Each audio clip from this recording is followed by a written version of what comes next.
Let's go now to our correspondent Harry Horton in Washington. Harry, it is all happening over there. After this stoush at the press conference, what has been the reaction to Jim Acosta losing his accreditation and the accusations made by the White House against him? Well, most of the reaction I've seen so far, certainly from journalists, has been of shock. I think this is viewed as a complete overreaction from the White House. If you look at that video, if you look at what happened in the White House today, and of course there were cameras everywhere, so there's no shortage of footage of this incident. The way in which it's been characterised by the White House Press Secretary Sarah Sanders is completely inaccurate. You know, this language of Jim Acosta assaulting a female intern at the White House. I mean, that just is not what happened. As you say, their arms brushed together for a nanosecond. So this is being viewed as an attempt by this administration to restrict access to the president by a news organization and by a reporter that they don't like. That is something that we haven't seen before in Washington for previous administrations. Of course, this is a country that prides itself on freedom of the press, on having access to the president, on being able to ask him all sorts of questions. So, there will be a strong reaction from this. I think the question will be, in the days and weeks ahead, how does the rest of the press corps here in Washington react? Do other news organizations perhaps choose to boycott these press conferences until all of the major news networks are allowed to attend them and ask whatever questions they want?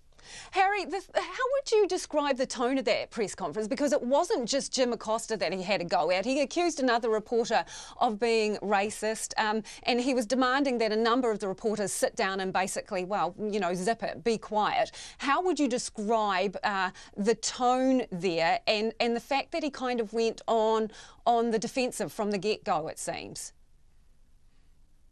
Yeah, it was a pretty tense press conference. I mean, look, it all started with President Trump coming out and boasting about what he said was tremendous success in these midterm elections for the Republican Party. He wanted to put a positive spin on the results, but I think it's clear from his tone and the way in which he got on the back foot and went into attack mode against the reporters in the room, it's clear that he does feel threatened by this new Democratic majority here in Washington. This will be a very different situation for him over the next 2 years. The Democrats do have the power now, if they want to launch all sorts of investigations into the White House. Life will not be as easy for President Trump as it has been in the past. He likes to pick fights with his opponents, be that the Democrats, or in some instances he chooses to pick fights with the news media. So, look, it sets the tone for the next 2 years for a pretty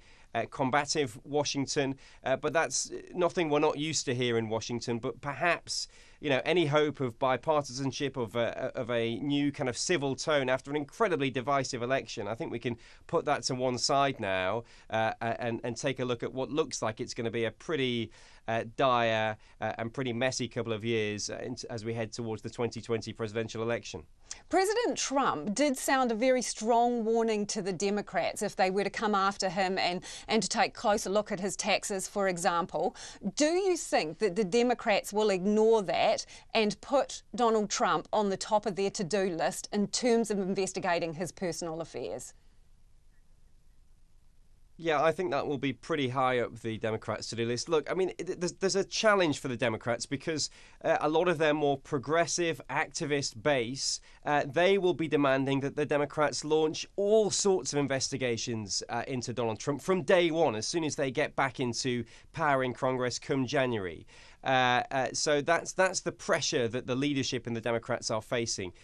Now, if they do launch all those investigations and if they block absolutely every single piece of legislation that Donald Trump tries to push through Congress, that might alienate some more moderate voters who might be sick and tired of this partisan atmosphere that we have in Washington. So it's quite a difficult needle for the Democrats to thread there. But look, I think no doubt about it, Donald Trump's tax returns are pretty high on the agenda for the Democrats, and I don't think it will be too soon into 2019 when we start to see the Democrats trying to get their hands onto those tax returns and try and make them public in an attempt, they hope, to embarrass President Donald Trump.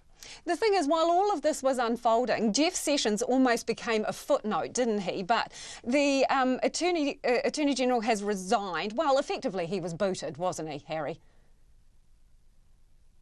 Yeah, I mean, if you look at the letter of his resignation, the opening line, it says that he was asked to resign by President Trump. Now, look, we can speculate why this has happened. It was no surprise. The two men have had a pretty bad relationship for a number of months now, and Donald Trump has ridiculed Jeff Sessions on an almost weekly basis.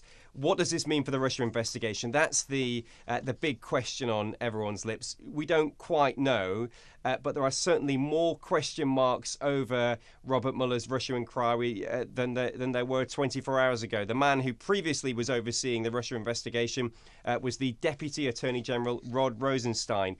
He had issued support for the Russia investigation and its independence. The new man overseeing it is the Acting Attorney General. His name is Matthew Whitaker. His previous public comments, he's written an article for a news website where he has criticised the Robert Mueller investigation for going after Donald Trump's finances. He's also speculated in other news appearances that you could shut down the Russia inquiry by cutting off funding for it and allowing it to grind to a halt. He's in charge of that investigation now. He has power to dictate its scope, to dictate its funding, to dictate what sort of information is released to Congress. So there are big question marks over where that Russia investigation goes from here. Indeed, how long it can continue under someone who has questioned its very existence. Thank you, Harry. That is Harry Horton reporting there from Washington.